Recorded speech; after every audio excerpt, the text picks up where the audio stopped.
annual speech showcase celebration.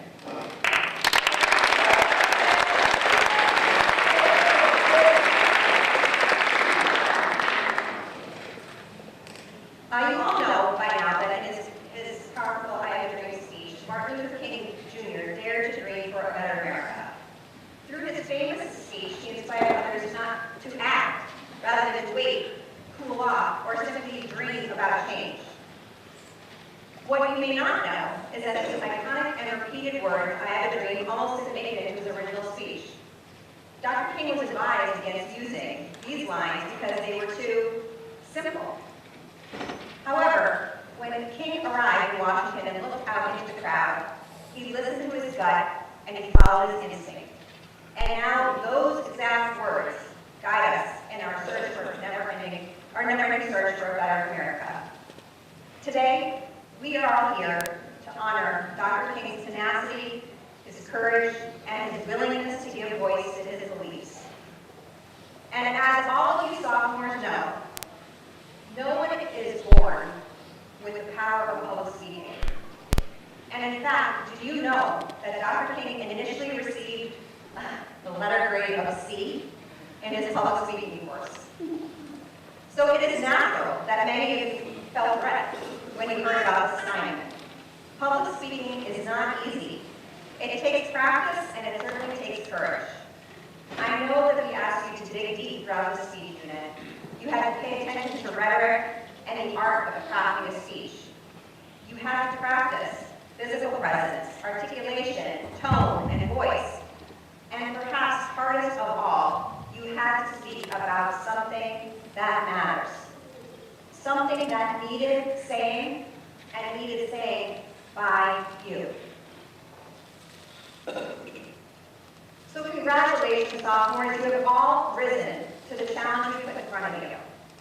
Thank you for daring to share ideas that really matter. Your speeches have inspired your teachers, each other, and me.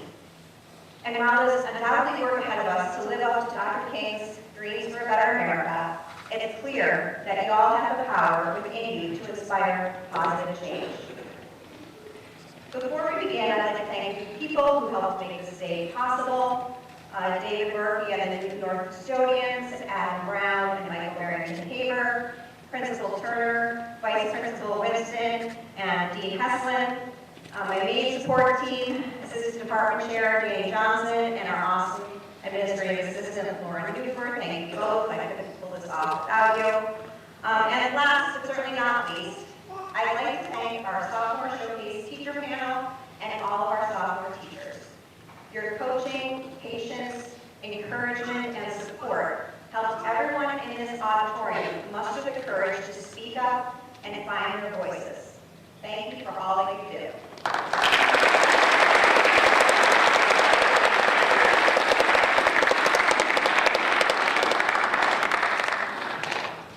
So one last note about today's speeches. Today's speakers have practiced giving their speeches mostly in their classrooms and have had limited practice giving their speeches to such a large audience in this venue.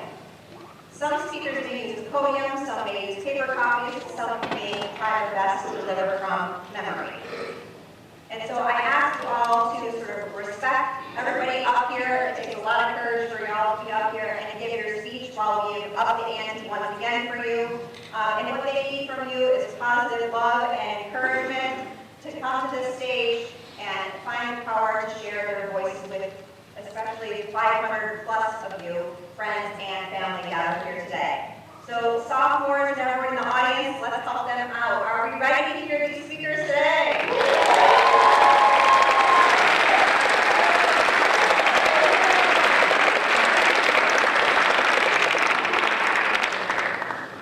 I know you're going to be as floored and impressed as I have been. So let's welcome our first speaker, TJ Rose, with his speech, A Struggle with Addiction.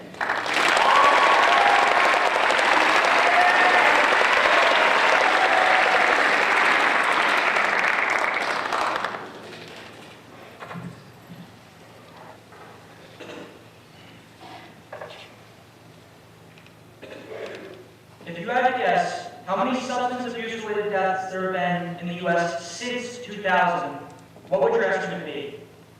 100,000? 200,000? Maybe even 300,000? You'd probably be surprised to learn that it is nearing 1 million. Believe it or not, I came from a household that struggled with addiction. My father was an addict for a while, but he was also clean for a while. He started using again when I was around the age of 8 or 9. He passed away June 9, 2019, at the age of 43. At the time of his death, I was 11. I couldn't get over the fact that my best, and honestly, only friend at the time, had died. I couldn't believe it. I kept telling myself he'd walk through that front door every morning. He didn't. No kid should have to go through that. No parent should have to give their child die from an overdose. No one deserves to go through that pain. No one should see their family member dying and then get the news they passed 5 minutes from the hospital. But I did. This could have been prevented if drugs weren't so rampant and if so many products being sold weren't laced. From 2011 to 2021, an estimated 321,556 children have lost one or both parents to drug overdoses. These are kids that will be missing one or both parents no matter how old. They'll grow up with one parent or in a foster home, maybe even in custody of a DCF. This is exactly what happened to me. After my father passed away, I was placed in DCF custody for around 7 months, until my mother won custody over me on Christmas Eve. What can we do about this? Well, for starters, and sorry if I sound like one of those TV commercials, but if you or a loved one is suffering from drug addiction, the best course of action is to seek help, whether it be in the form of AA meetings or seeking medical help.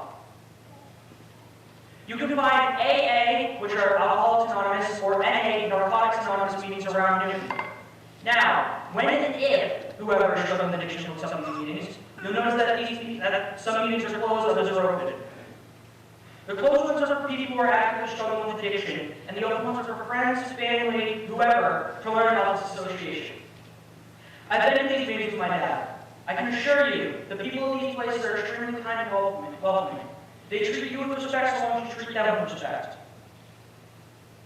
To anyone who is here today struggling with addiction, or who has a family member struggling with addiction, remember to take it one day at a time. What does this even mean? It means to maintain sobriety solely for the current day, compared to getting overwhelmed by the thought of staying clean for a week, a month, or a year. Establish your routines, go to these meetings, just make it through the day. Remember, beating addiction is hard, but losing a loved one or a loved one losing you will be a lot harder. Thank you.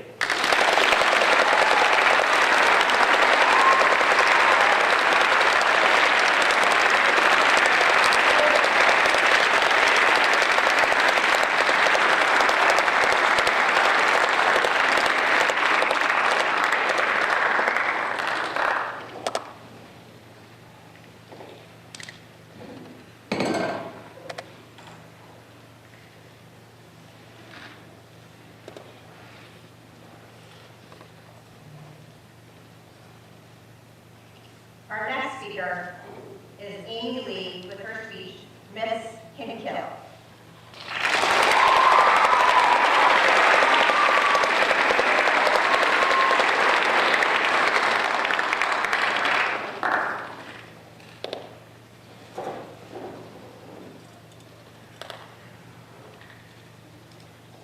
It was a foggy day in London, 1686. On that day, Dr. Richard Morton wrote the first formal description of anorexia, noting a patient of his who was like a skeleton clad with skin. Following this, similar reports emerged about people wasting away from a loss of appetite.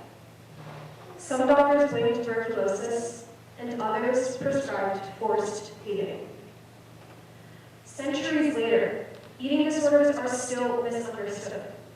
These serious mental illnesses disrupt eating behaviors, and can range from starving oneself to binge eating. Eating disorders are the deadliest mental illness after opioid addiction.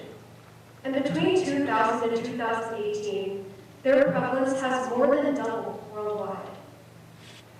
Despite this, society continues to circulate myths that distort, diminish, and downplay the harm of eating disorders. To stop the thousands of deaths every year, we must confront the truth that eating disorders are deadly and destructive. Some of the most dangerous myths about eating disorders are that they're just a phase, just a diet, or just for attention. But nothing that's just a phase kills one person every 52 minutes. Nothing that's just a diet causes people to torture their own bodies with starvation. And nothing that's just for attention physically destroys people with the thought that they're not enough. Eating disorders are less about food and more about mental state. That's what differentiates them from diets or trends.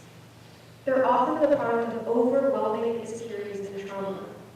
The damaged relationship with food comes as a result of these emotional burdens. I suffered from an eating disorder that fed on my insecurities.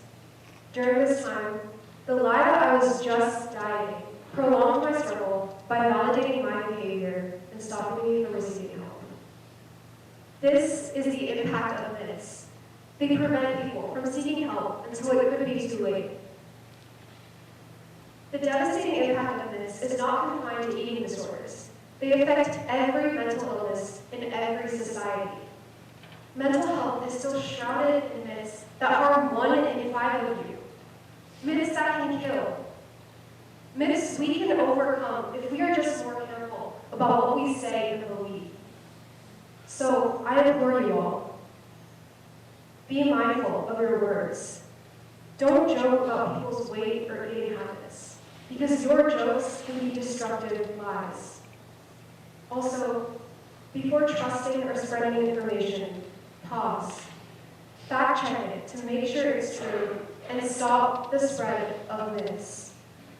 By cutting through the lies, we can save lives. Thank you.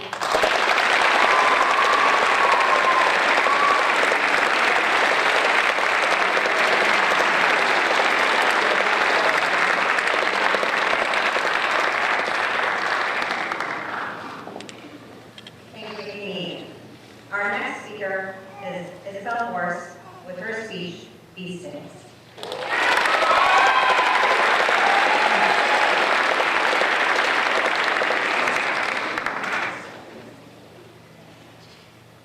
In women, people can often think that we are above racism. However, over 50% of hate crimes reported in Massachusetts were based on race and ethnicity. With this staggering statistic, now think of the number of racist instances that must have also gone unreported. Within this truth, everyone here today should be able to think of a time that you've seen or said something to someone that was racist, or at the very least, not anti-racist.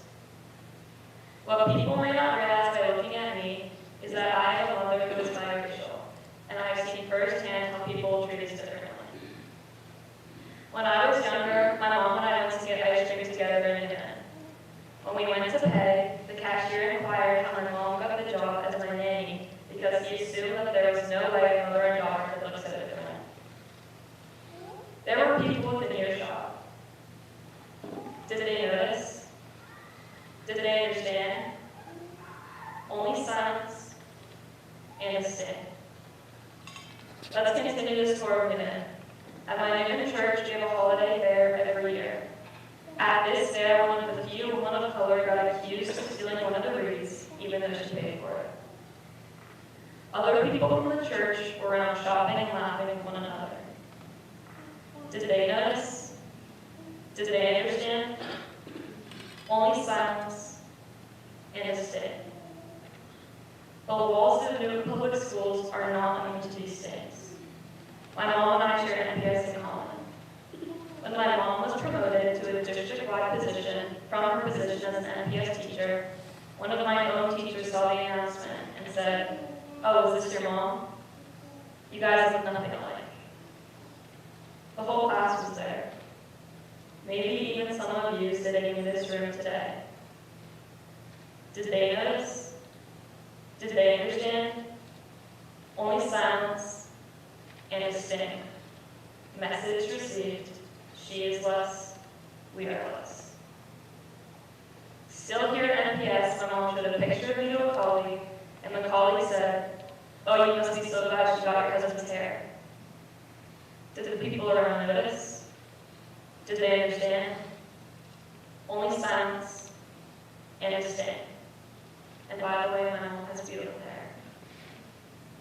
People seem to pay larger attention to overt racism, which is doing something deliberately with the intention of hurting a person or a group of people. Think of blackface and the KKK. These things tend to be obvious. What people don't always realize is the impact of covert racism, which is a subtle act that undermines a person or group of people. In the book, So You Want to Talk About Race, by Ijema Olu, she compares each microaggression to a bee sting, by saying, well, one bee sting might not be a big deal. A few random stings every day of your life will have a definite impact on the quality of your life. Microaggressions are an example of covert racism. Just as often loose spaces can be felt with bee stings. You might not notice one, but some people feel 35 stings a day. I know I'm in a position of privilege in this world by having white skin, and I work very hard every day to understand my privilege. I also have the true experience of loving someone that has darker skin. I will never be in her skin, and I will never get to experience that firsthand, but I know that this is why we really need to interrogate our own biases and figure out how to stop this covert racism from continuing. The stings. Are you in a place where you notice them yet? The silence. Are you in a place where you can construct it, especially if you have the safety and privilege to do so? Every day I am trying to grow so that I am the person who can say yes to both of these questions. I hope that you can be too. Thank you.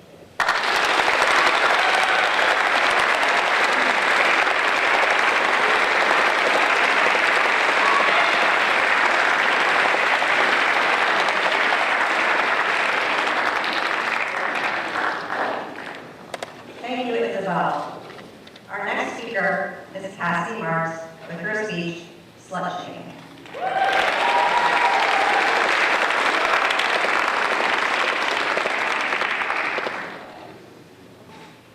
How many of you have heard a girl called a slut? How many of you have been called a whore yourself? A hoe? A bop? These words are devastating. They're scary. And let's face it, they make you feel small, dirty, alone. Using language like this is a form of slut shaming. Slut shaming is the act of shaming a woman for her actual or invented sexual experiences, dress, or appearance. In fact, it is the most common form of sexual harassment. Slut shaming can look like many things. It can be glaringly obvious, like calling a girl a slut, but it can also look like shaming her for the clothes she wears, or the amount of sexual partners she's had. Despite North's accepting community, I hear instances of slut shaming in the halls almost as much as I hear complaints about chemistry tests. Picture a 10th grade girl. Imagine that, over the weekend, her boyfriend breaks up with her. When she returns from hours of crying over sappy rom-coms, she sees her ex's friends in the hallway. But instead of ignoring her, like she expects, they hiss one devastating word into her ear: slut. This word scares her. Her, a slut? She's only just had her first kiss. And yet barbed insults chase her around the school hallways. A rumor starts about her, that she cheated on her boyfriend. She's easy, people say. She's used. What she really is scared. She withdraws from friends and classmates, afraid of their judgment. she feels totally and completely alone. Unfortunately, slut shaming is not just in our imaginations. This girl is very real, and she looks like your friend, your sister, even yourself. Slut shaming is socially and emotionally isolating. It can lead to feelings of shame, anxiety, and depression. And according to the National Institute of Health, slut shaming can greatly increase girls' risk of self-harm or even suicide. When we slut shame girls, we enforce ideas of secrecy and shame around sex. These ideas can prevent a girl from getting proper sexual health care because she might fear being shamed when she seeks help, or can prevent her from speaking up about something like sexual assault. The next time you hear someone refer to a girl or woman as a slut, call them out. Help them understand that their language is offensive and deeply damaging. Listen to the girl who was targeted and lend your support. By standing up against slut shaming, we can help build a world free of judgment and hate. And if you are the girl who's been slut shamed, don't be afraid to speak up and to share your story. Because you are not small. You are not dirty or weak or sluttish. You are powerful. And so are your words. Thank you.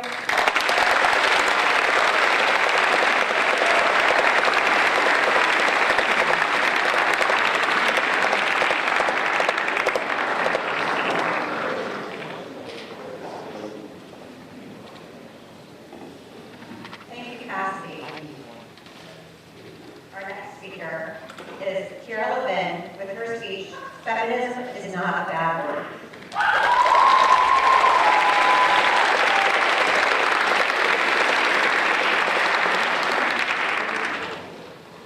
Today, I want to talk about a slur, feminism.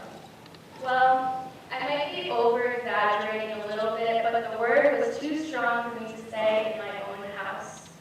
I couldn't say it because the whole room would become dense and sharp, and everyone would freeze, and I couldn't say it because someone would get uncomfortable with the fact that women can be equal. Feminism is being able to walk the streets at night with oversized sweatpants and sweatshirts without getting harassed. Feminism is being taken seriously when I am talking. Feminism is having a voice, whereas in some countries women aren't even allowed to speak. Feminism is having a choice over my own body. Feminism is having a seat at the table. Feminism is the bare minimum. So why is feminism such an unbearable, divisive, and ugly word?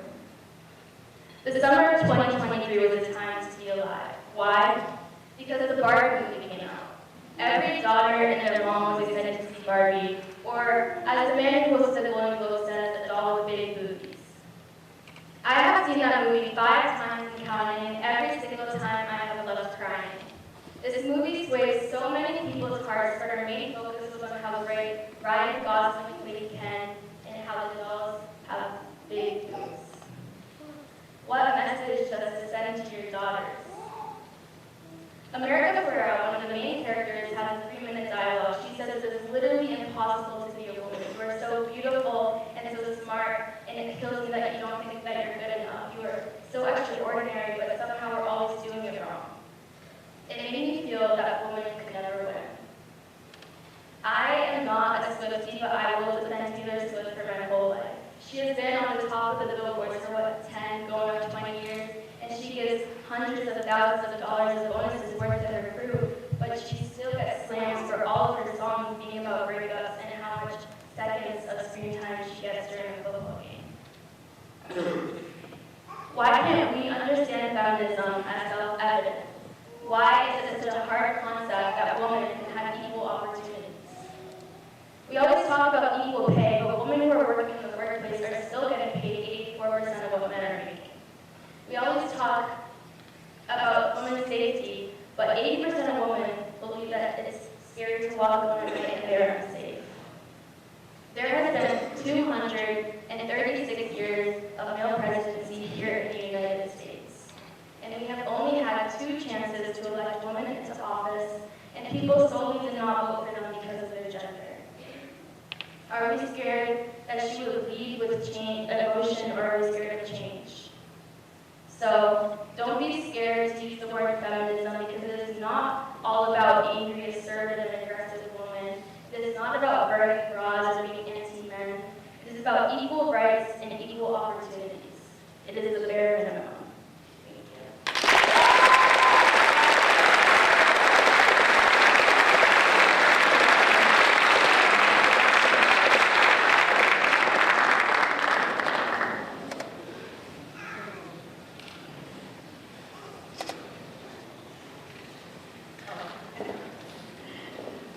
Thanks, Kira, that was great. Our next speaker is Dylan Holler with her speech, I Am Real.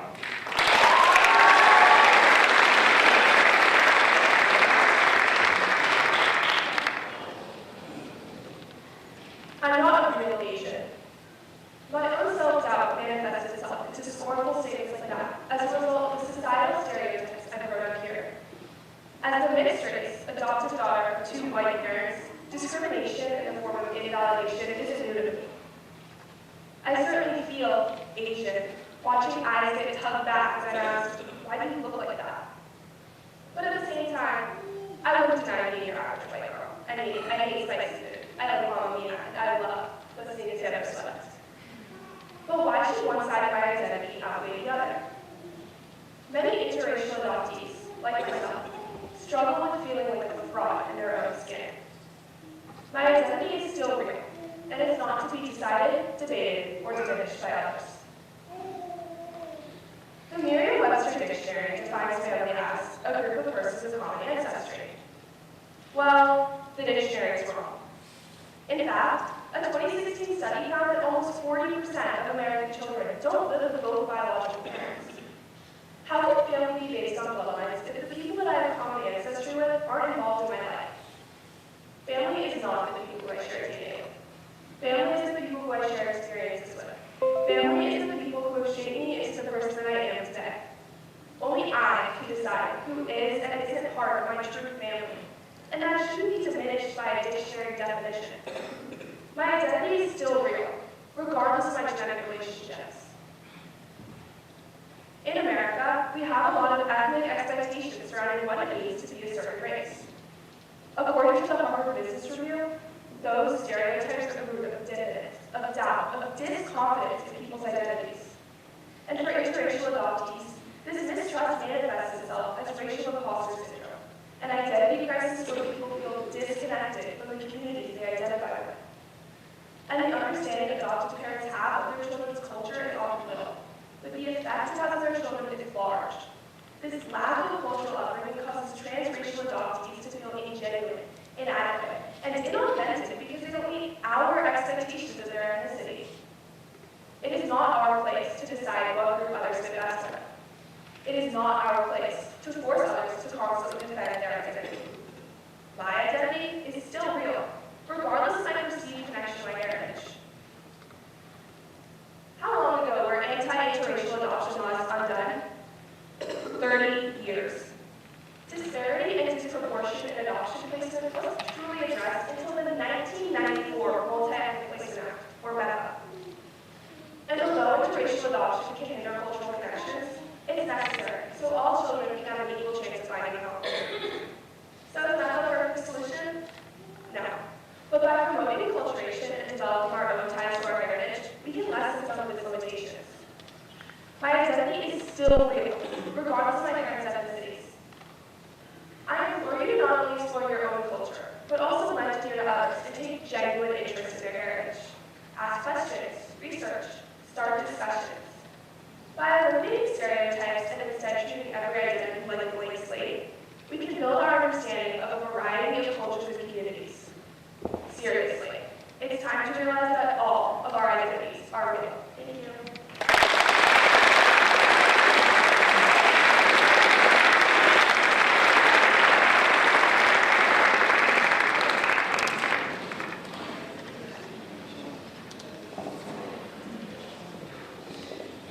Thanks, Dylan.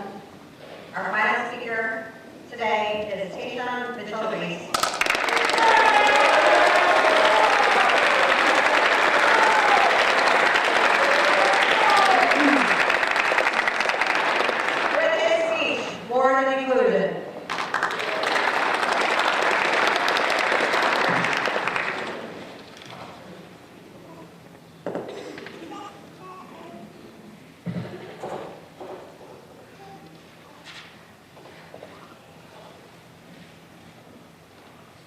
with my experience as a Boston Lego student, often compares between two big bridges in the eastern region of schools in the 1960s.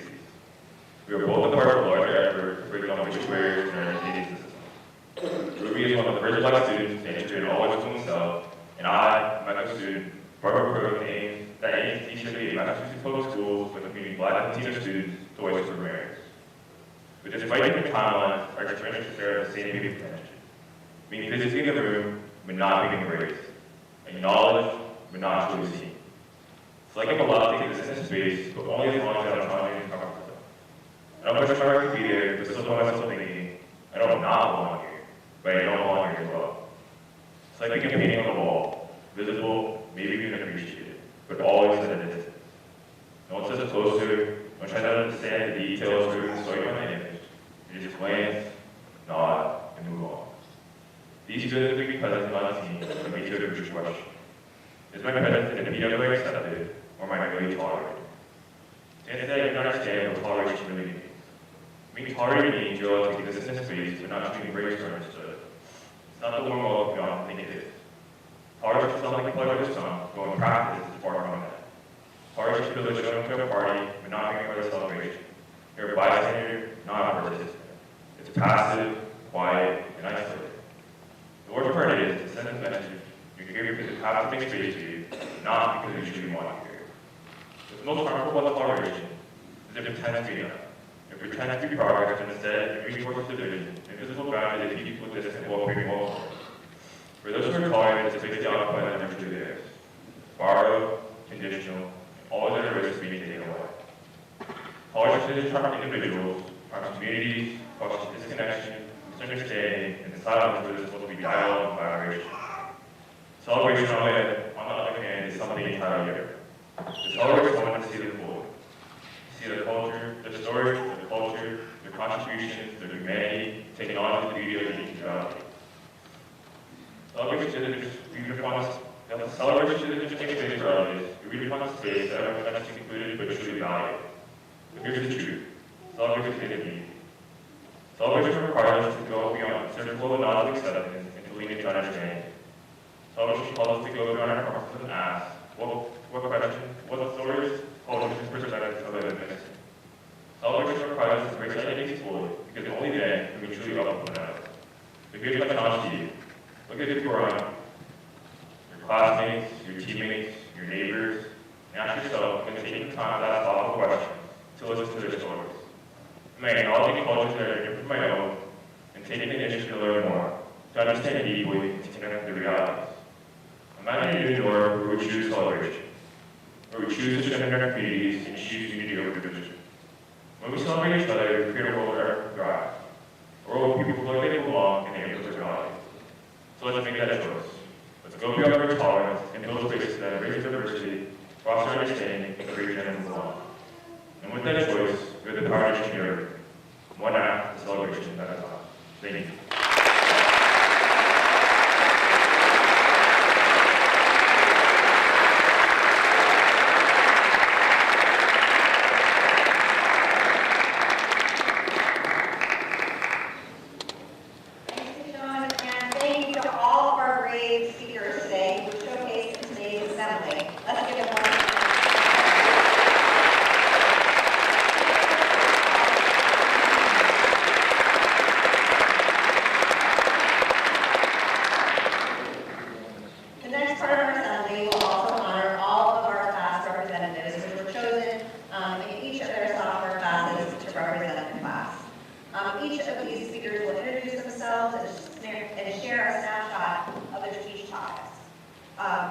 And lastly, before we begin this, I just want to also recognize one of our past representatives, Fiona Liu.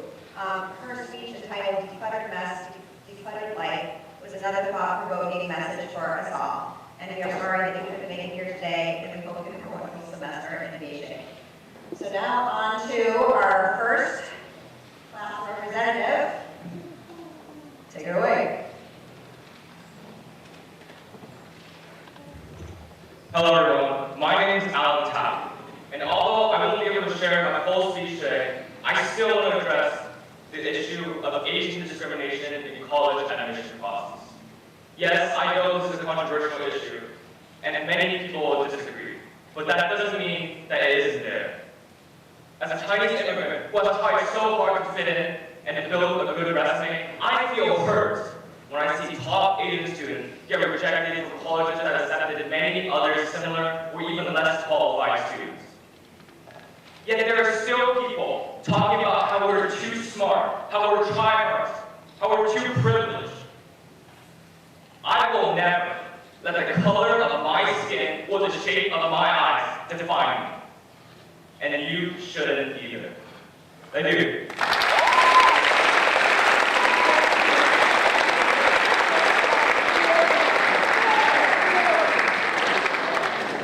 Hi, my name is Theo Evangelinos, and my speech was called Reunifying Our Country. In my speech, I focused on the negative effects of political polarization in our society and its effects on everyday life. I chose this topic because now more than ever, this issue is prevalent in our country, and I was hoping to make some change in our community.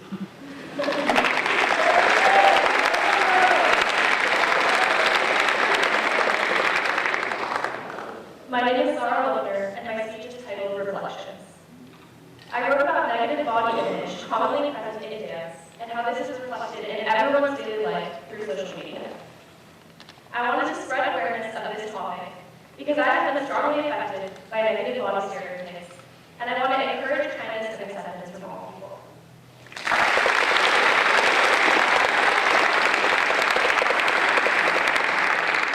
My name is Julius Stanley. My speech was entitled Climate Change to Cause Growth. In my speech, I talked about the effects and solutions to the human cause of climate change.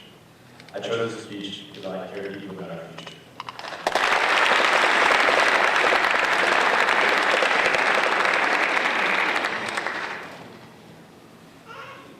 My name is Katrin Graves. My speech is called Falling Forward. It focused on dealing with self-doubt. I wanted my peers to walk away from my speech feeling more confident in themselves and to seriously care less about what others think.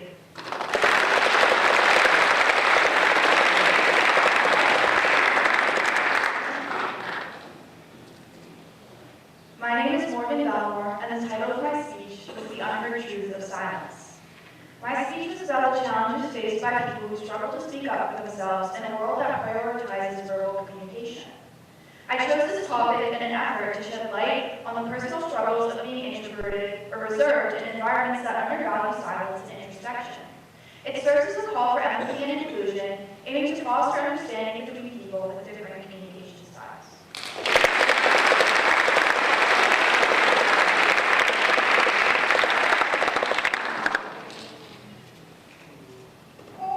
My name is JD Hugh, and my speech is titled One Everyone. My speech is about how everyone is created equally, and no one should have to feel like they don't belong somewhere just for being different. Everyone should feel like respected for who they are. I wrote my speech because I believe that no one should hide who they truly are.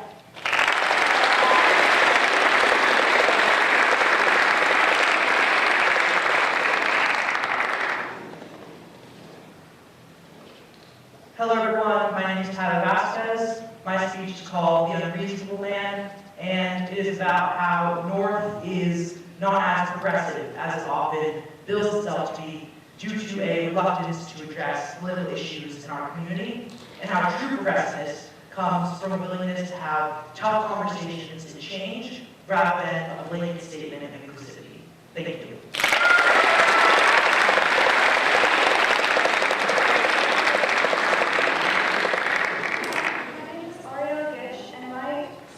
Titled Healthcare, a Right, Not a Privilege.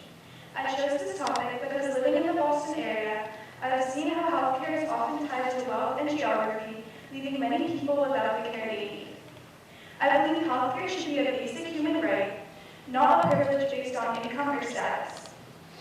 I encourage all of you to get involved, speak up, and advocate for a healthcare system where everyone has access to the care they deserve.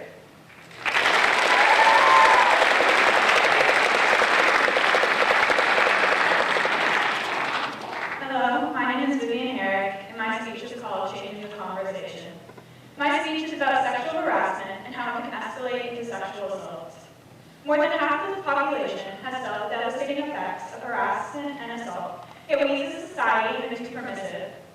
I chose this topic because we need to do better by acknowledging and standing up when we see sexual harassment and assault happen and holding perpetrators accountable. As we get older, we have a responsibility to vote for leaders who reflect our values and will work to end this cycle. Thank you.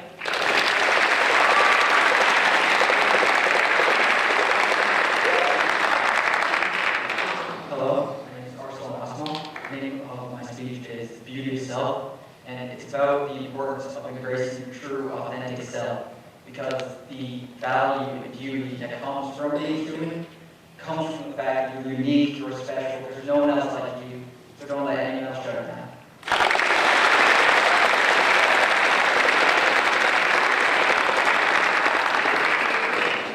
Hi, my name is Eloise Dreher. My speech is titled The Message of Ads.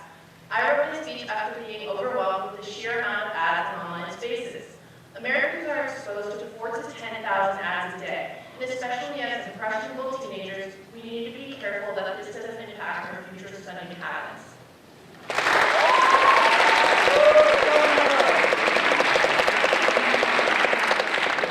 Hi, my name is Joe, and my speech was titled Avoiding the Arguments. I wrote about this because disagreement is something that affects all of us every day, whether it's something big or small.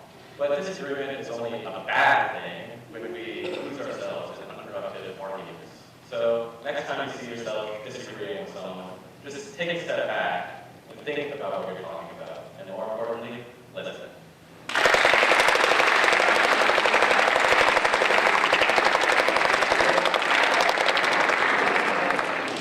Hello, I'm Ethan Dunham, and my speech is named Using My Voice. I wrote this speech because I struggle with speaking up and letting my voice be heard. I often feel like the same quiet is better than speaking up and stating, but I felt I was failing the communities that protect me. My speech was made to encourage people to not only use their voice to protect, but to fight for the communities that make them who they are. Thank you.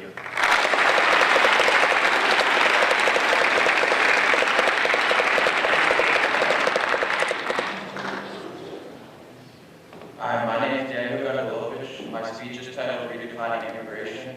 It's about ending stereotypes towards immigrants, and I chose this topic because it's a big issue in our society.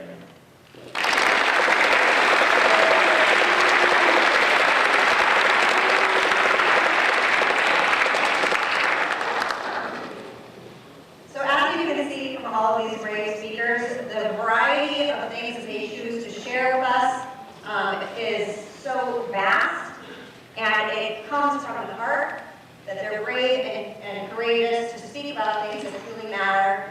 Thank you everyone up here for sharing your speeches. Thank you everyone out there who also shared your speeches that are daring to dream for a better America and a better food north. Congratulations everybody. Let's